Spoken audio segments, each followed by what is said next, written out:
So we're looking at Matthew chapter 13, and we're dealing with the issue of Jesus telling parables. And it's the passage that starts in verse 10, and we're dealing specifically tonight into verse 17, but of course it's all tied together.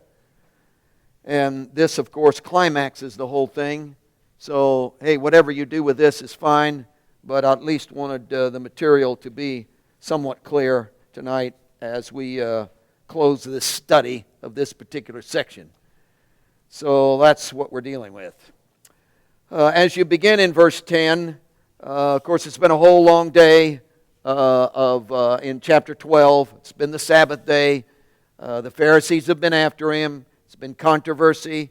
He's gone and given them theology out of the Old Testament, brilliant illustrations, which they should have said, oh, we get it. He's given them logic, said you didn't buy theology, let me give you just pure, sensible logic. Tells them stories about sheep getting into the pit on the Sabbath day. You'd get him out? Yeah, you would. If a man got in, you wouldn't get him out. Why not? Because you value the sheep more than you value the man. I mean, it's pure logic. So he gives them pure logic. Then he goes back and gives them more of the theology thing in the tree and all of that, bringing them to the heart. It's just a whole day of just battle. And at the close of the day, he begins to preach again, and he begins to tell these parables. So the disciples in verse 10 come up and say, why do you speak to them in parables? And he's only told one, and that was the parable of the sower. So Jesus answers them and says, because it has been given to you to know the mysteries of the kingdom of heaven, but to them it's not been given, which is a concept of sovereignty. So he begins his answer with the idea of sovereignty. God is sovereign. No question about that. And we describe that as when you come to him and find something beyond him, you haven't found God. You need to go back to what you found beyond him. And when you go back there, if there's something beyond that, you haven't found God yet. So when you come and there's nothing behind it, you've come to God. Because he is absolutely sovereign. He is so sovereign that he has limited his sovereignty, which has produced two groups. And he describes the two groups in the next verse. This is verse 12. For whoever has, to him more will be given, and he will have abundance. But whoever does not have, even what he has will be taken away from him. So you got two groups. One is the group that has, one is the group that does not have. And the interesting thing about the group that has is they are a seeking group. And since they are open and seeking, that's why they have. And because they're open and seeking, it increases. So they can't just have, they continually have. It's an unfolding thing. So it increases in abundance. The people who don't have, hey, they're locked down, they're shut down. He's describing the Pharisees. They're shut down, they're not open, they're not seeking for truth, they don't want any change in their life. Hey, they've plateaued. They put their theology in a little box. They aren't thinking. They are just totally shut down. They're just going along in their lives. Those people, even what they think they have, which is materialism, things that they grab onto, even what they think they have is going to be taken away from him. So they don't have, but what they think they have is going to be removed. Why? Because it decreases, it shrinks, it's destructive. Self-centeredness always is. So it produces two groups. Sovereignty of God producing two groups. The group that has, that's open, seeking. The group that does not have, that's shut down and narrow. Therefore, I speak to them in parables. Not to shut them out, but I speak to them in parables because I want the group that doesn't have to really get into this. And obviously, they're not listening to me. They're not buying in. They're not open to instruction. They're not saying, well, let's think this through. What would be best? They're arguing all the time. They don't buy into anything I say. There's no receptivity, no response out of them. And because they're that way, I'm going to tell them stories that they'll just listen to, and that will go into their lives and germinate in their lives. And sometime, someplace down the road, the Spirit of God will take that story and kick them in the teeth in the middle of the night. And then, whoa. So I'm not telling parables to cut them out. I'm telling parables that somehow, some way, truth would come into their lives, and they would get it. Therefore, verse 13, I speak to them in parables, because seeing they do not see, hearing they do not hear, nor do they understand. Even this is even found in prophecy, he says. So don't get the idea that I just made this up. Isaiah talked about this, because Isaiah experienced back with their forefathers, they were that way. People have been this way in every generation. There have been hard-nosed, not listening, not responding, not seeking, not open people in every generation. And Isaiah faced them as well. So Isaiah wrote this thing, which was about his people, but really was a prophecy about you guys, he says. Hearing you will not hear. This is verse 14. Hearing you will not hear and shall not understand. Seeing you will see and not perceive. For the hearts of this people have grown dull.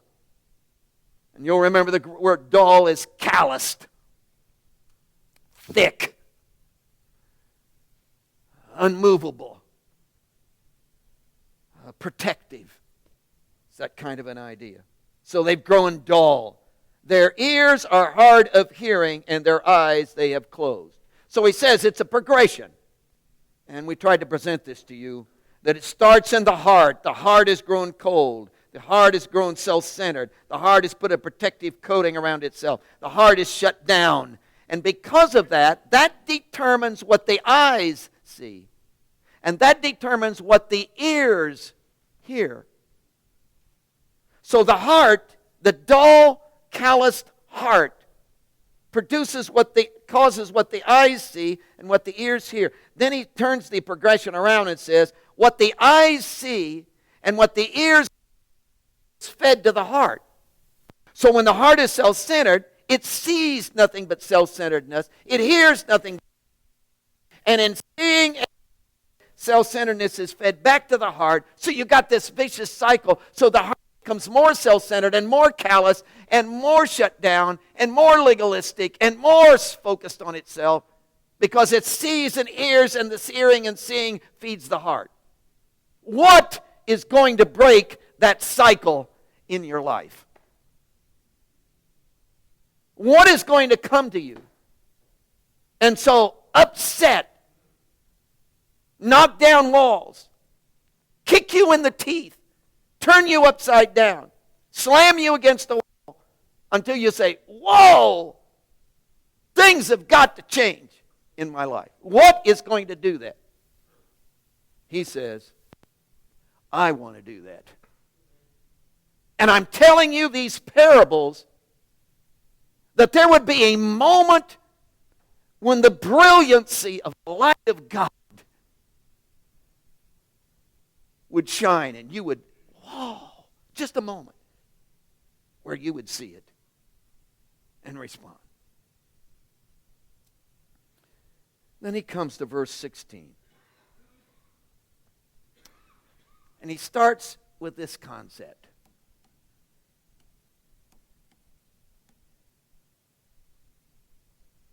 But, there's a contrast.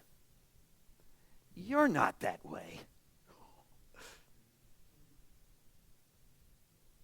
You're not that way. You thought I was talking about you.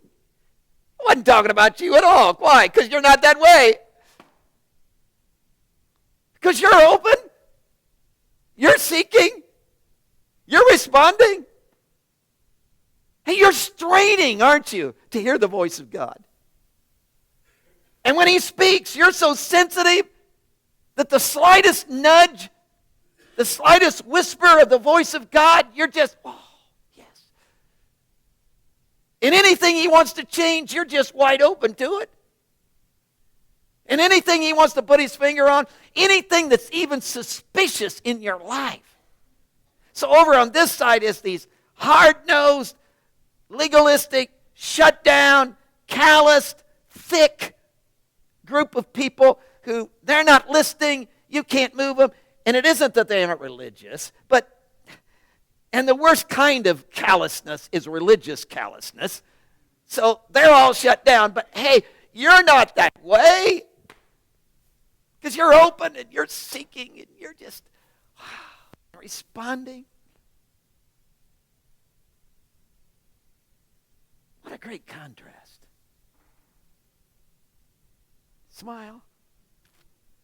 That's you. Isn't it? Sure it is. That's who you are. Which is a great way to be. That's why you're the first one to the altar. That's why the slightest, you sit on the edge of your seat. That's why you're constantly getting into the Word. That's why you're constantly saturating in His presence and living in the spirit of prayer. And that's why you're constantly saying, God. That's why the whole deal is not success for you or pride or who notices or all that stuff. Hey, that's a bunch of garbage. You've pushed that aside. Your whole deal is, Jesus, what do you want to do in my life? Where do you want to take me? You're just constantly, yes. You're in a posture of openness and response. See, in your life, there's no arrival mentality like, I know it all. See, there's none of that. You're constantly in the, Jesus, teach me. What do you got to say to me? I'm listening. That's you. So this contrast is just phenomenal. Then in delivering this contrast to us, he says, you are blessed. Which we discovered last Saturday night is a beatitude. And I was so hyper about this because it's Markyrios. It's the same thing that's used in the Beatitudes in Matthew 5. Blessed are the poor in spirit. Blessed are those who hunger and thirst. Blessed are those who mourn. Blessed are those who hunger and thirst. Blessed are the meek. That's the same thing. And the word are is not there, so it isn't.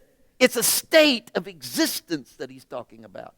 That you have literally entered into a state of existence where everything for your life that you need is coming at you. The Greeks viewed this, in the classical Greeks, they viewed this as a special island, which was a place where the climate was perfect, all the fruit, the vegetables, all the resource, everything you need. You didn't need to go anyplace else. It's kind of like Tennessee, remember? So it's just, you just go there and, hey, this is the place. You just kick your shoes off and lean back because everything that you could possibly need, it isn't that you've arrived in that sense, but everything you could possibly need for your life is being fed to you. It's yours. It's at your fingertips. It's all over you. So there's no griping or complaining in this state.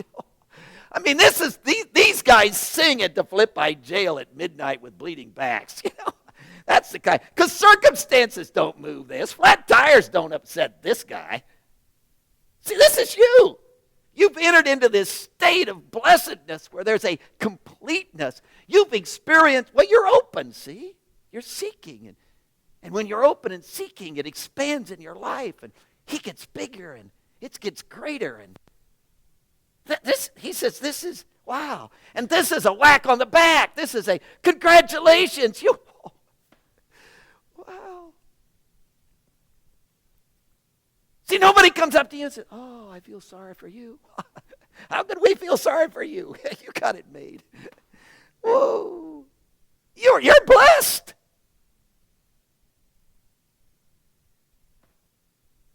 So again, there's no griping or complaining or, I'm hurt. I didn't get treated right. None of that stuff going on in you. You're just, you've arrived at this.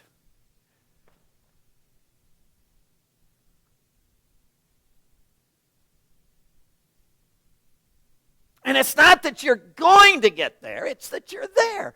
Because you live in a state where everything you could possibly ever need for your life is coming your way. So when a circumstance comes up that would just normally, like the flip by jail thing, bleeding back, hands in the stocks, oh, mercy. That kind of thing, you look at it and say, no problem. Why? Because in all the other circumstances I've been in that have been unpleasant and uncomfortable for my life, He was there feeding. I was in this state of openness, and He was feeding me, giving me, completing me. And He did it in all of those situations, so flip by jail scene will be no different. Oops, earthquake. Wow, flip by jailer gets saved. Well, isn't this something? It's that kind of a deal. So you live in that. And while your world all around you is griping and complaining and belly aching and all, they get drunk because they can't stand their own lives. Not you. You're just, wow. You live in this state. Wow. Blessed. You're blessed. And of course, the blessedness that He gives in the verse, He says, let me tell you, it's because. So He gives this foreword, which is the Greek word gar, which is the reason you're blessed. And it's interesting because He focuses it on the eyes. So it isn't a make-believe blessed. It isn't, I'm just telling you you're blessed. No, I want to give you the reason why you are so blessed. The reason I'm whacking you on the back saying, oh, I think maybe I ought to go into counseling. See, you'd walk through my door, I'd immediately whack you on the back and say, oh, you got it made, don't you? Pay your fee and get out of here, man.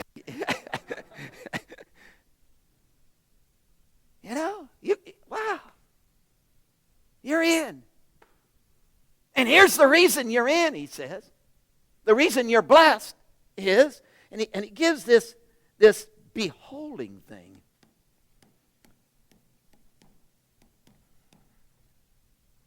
And He says, and this is what I tried to explain last Saturday, but it didn't go well. Blessed are your eyes. Here's the reason you're blessed. For they see. And you'll remember the Greek there is see, not just, it's actually the word that's often translated know, because it's the oida word. It's the perception idea. It's the understanding idea. It isn't they just see. It's not that you just see some physical event or physical thing. It isn't that. It's that you see. You get this, don't you? You perceive this, don't you? Why? Because you're open. And what I tried to, and the Pharisees are such an example of this, of what I tried to communicate to you, because I really think it's the heart of what He's saying here. See, we have learned in our world, and you've been trained in this, people. This is the way you've been taught. You start out by learning the facts. 2 + 2 = 4. So you get the basic mathematics. Now you can move to algebra and conquer that. Now you can move to calculus. And then you have a PhD in whatever. So you learn the facts, and you learn the truth, you learn the ideas, and see, we brought all of that into Christianity. Well, I want to be a Christian. Okay. What do you advise? Learn the Bible stories. Yeah, learn the Bible stories. So you start reading the Bible and learning all the Bible stories and get the names down and memorize the genealogies and you get all these stories down. Good. And then you need to get into prayer. Learn the prayer techniques, which is the spiritual disciplines of Christianity. You need to learn that. So learn to pray. Learn to discipline yourself and get on your knees for at least a half hour a day. Come on, get with the program. So you learn to do that. Set a timer. Okay, got that. So now I'm reading my Bible, and I'm learning the stories, and I'm gathering the information and I learned the church program. Oh, yeah, I learned how to come to church and look like I'm paying attention when I'm really asleep. So you learn those techniques, see? You get all that down. And finally, after you learn all of that, I'm a Christian. No, you're not. Well, I've been baptized. Well, could be you just took a bath.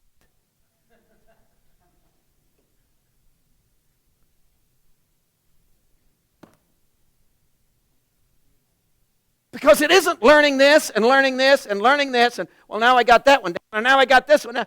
See, you don't learn truth and then embrace it. You embrace truth and then you know it. And truth isn't an idea, it's Him.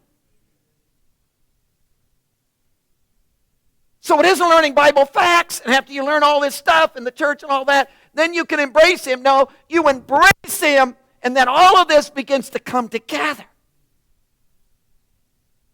He says, that's why you're so blessed. He whacks you on the back and says, oh, you embraced me. You were open to me. And what did you know? Well, you didn't know anything. But that was okay. Because by faith you walked into this and embraced me and said, Jesus, I'm in. And the minute you were open to me, I began to reveal all this truth to you of who I am. In fact, he's going to go on and tell these guys in John 14, 15, 16 that it's going to be Him living within you that's going to be the spiritual guide who's going to wrap His arm around you and actually lead you into all of this truth. So it might be, no, probably not. I was going to say it might be you got it backwards, but probably not. In other words, well, I'm confused. You can't be confused. Why? Because you embrace Him and He clears it up. Because you live in this state of openness. And that eliminates confusion.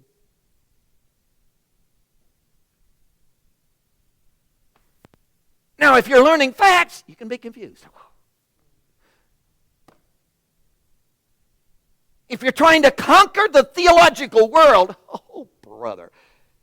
If you'd like to be confused, just turn on the TV. And listen to TV preachers. Just try to put all the ideas together. I got that. But what he's talking about is, hey, you are in a state of blessedness because everything that you need is being fed to your life. Why? Because your eyes are open and you have embraced me. And you just know. Because I'm revealing. Would you just go all out for Jesus? Would you just... And then, surprisingly enough, he says, as if this wasn't enough, he says, let me give you another reason why you're blessed. And he gives you another because. See, you're blessed because you're beholding. You're seeing. Why? Because you embrace me and I'm revealing it to you. Now let me give you another one. Well, this is enough to just put you on your feet, isn't it? So, come on, we don't have a lot of room, unless you want to go back there. You can run around, but hey, otherwise, stay where you are. And he gives this phenomenal statement. He says, for assuredly, another reason why you're blessed. For assuredly I say to you that many prophets and righteous men desired to see what you see, didn't see it. To hear what you hear, didn't hear it. And he gives this beforehand stuff. There have been all these guys, all these people. Wow. I want you to think about this. That were before you. who didn't get to stand, wow, are you blessed? Because they didn't get in on what you got in on. They wanted it. They desired it. They would have given their eye teeth for this. Some of them gave their lives in anticipation of it.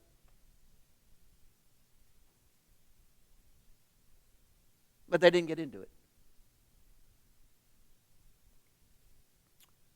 Now, you know that Bible scholars have taken the revelations of God and put them into dispensations.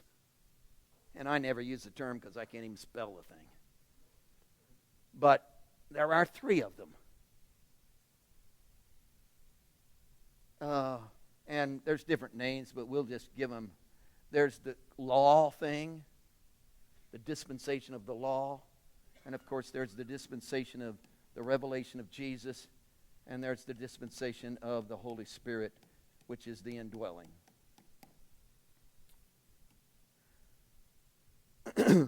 This basically is the Old Testament. This, of course, is the Gospels. And this is the book of Acts and the rest of the New Testament. And these have to do with 3 distinct communication revelation kind of stuff, where God is attempting to reveal himself to man. Now, there's a couple things that are really important here. One is the content is not different. In other words, God didn't give the law and say, that didn't work, think I'll dump that, now I'm going to try Jesus. Well, that didn't do too well, now I'm going to the Holy Spirit. And give 3 different, this is one deal, people. So what God was doing in the Old Testament, and he's doing in the New Testament. And the message of the Old Testament is the message of the New Testament. And there's not 2 different things or 3 different things going on here. There's only one. God only has one plan. And so there's only one deal, one revelation, one truth, one thing that he's after. So that's really important in understanding these. But having said that the content is the same, the conditions are different. Because the setting is different, and there is a progression in the revelation. Can you imagine spending your whole life just coming to church and talking about and offering sacrifice lambs and, taking communion and being baptized and doing all of these ceremonial kinds of things, and never, ever knowing personally, intimately, God?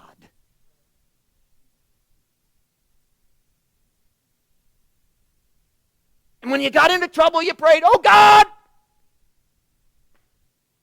And God was always out there, always removed. You believed he's interested in you. You want to believe that. You hope he is. You commit yourself to it, because it's better to commit yourself to it than not to. So but there's no, and there are moments when you stood there and the ground trembled and he did come down and, whoa.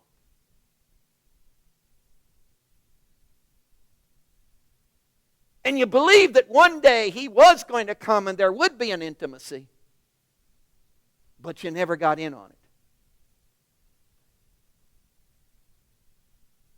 He says, you're not there, people.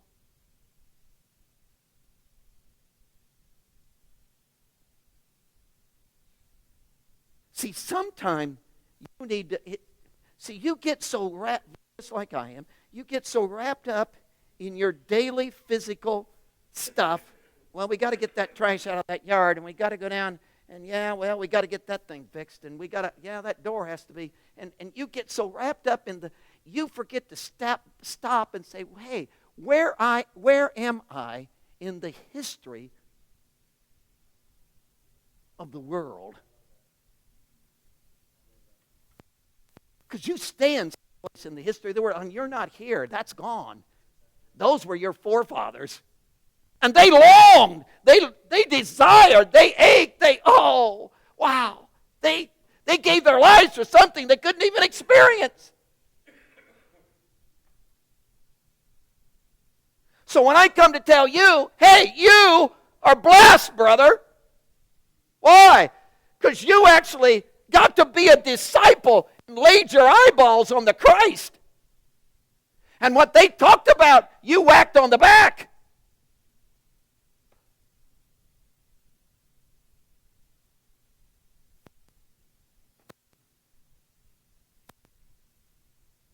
Well, you say, well, that's not me, that's the disciples. So that's the group he's talking to.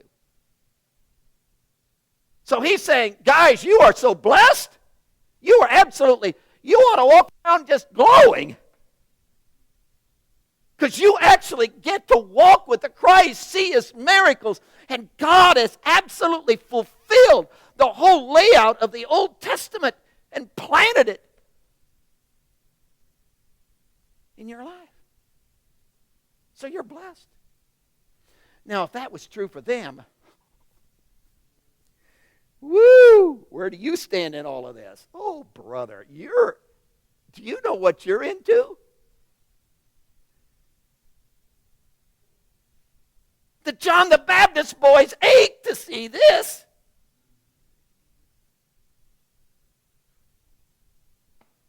Which was not a Jesus walking around. Do you see the complications of this? Is a great revelation. God says, I'm telling you who I am. Well, we appreciate that, God, but we don't always understand it.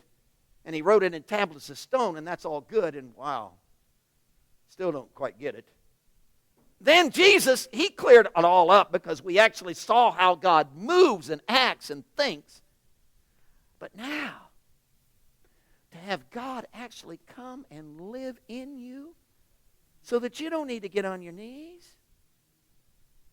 You don't need to come to church to see Him.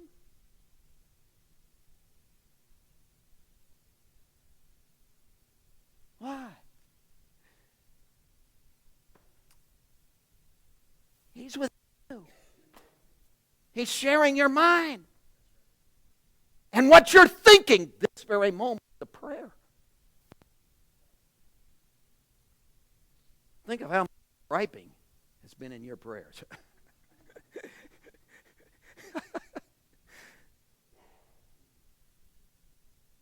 Because those are just as much prayers. And when you thought, oh, I hate him, you were just telling God a lot of information.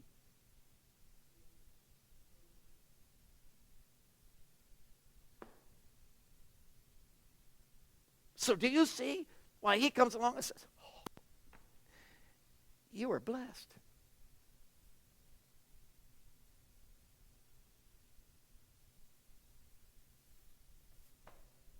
Everything you need for intimacy and oneness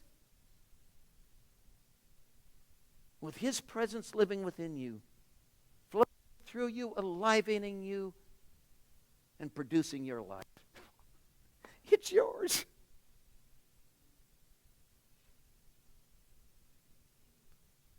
And you're not going to be responsible for this. You're going to be responsible for this because you're responsible for the light you've got. See, you'd have been better off to have been born 2,000 years earlier.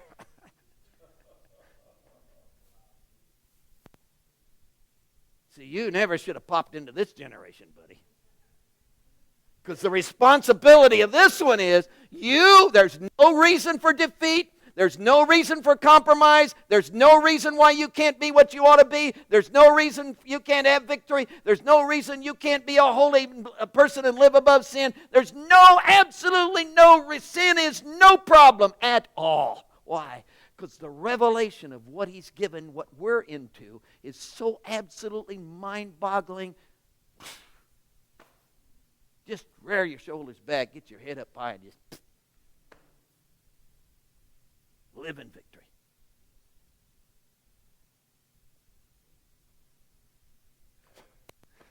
Wow, you're blessed. Ooh. Mercy. Jesus, Of all the people in Lebanon, we are so blessed.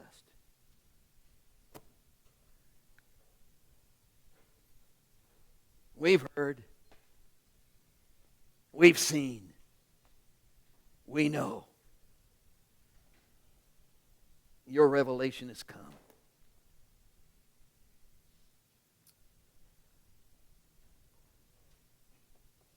And Lord, we're not here to learn some truth and get better. We're here to embrace you and let you reveal who you are in us.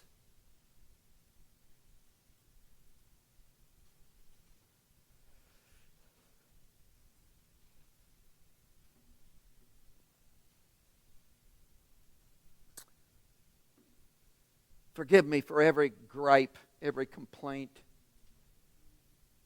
Every time I've hung my head low when I should have had it high. Forgive me for every failure when I should have been walking in victory. Forgive me, oh God.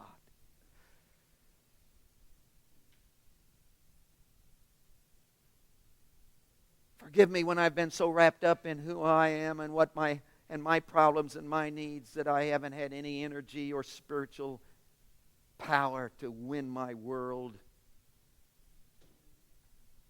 Forgive me when my life has been so concentrated on my life.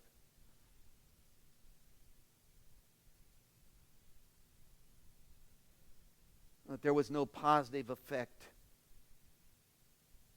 on others.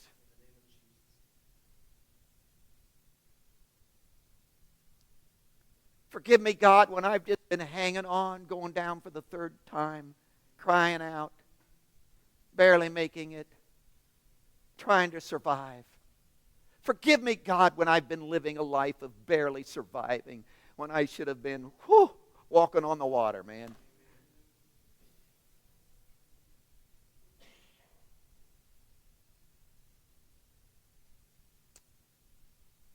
Because I indeed am blessed. And I can feel the almighty hand of God whacking me on the back, saying, congratulations.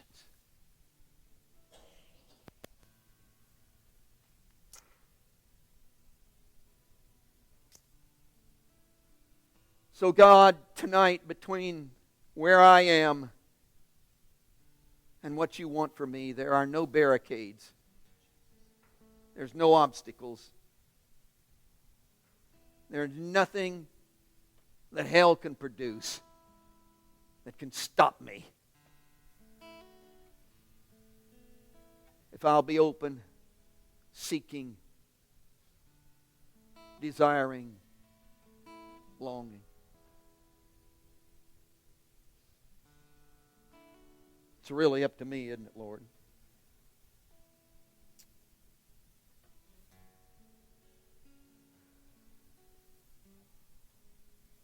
So heads are bowed, and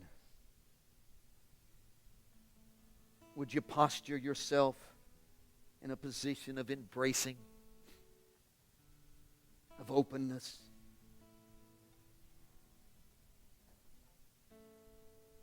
Would you again kick the doors open?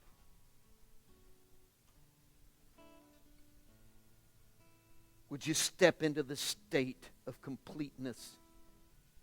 Not meaning you've arrived, but meaning everything you could possibly need is now available to you, and He's going to feed it to you. And would you just live with your shoulders high, your head high, your shoulders straight, your head high? Because of who He is. Let's seek Him tonight. Be obedient.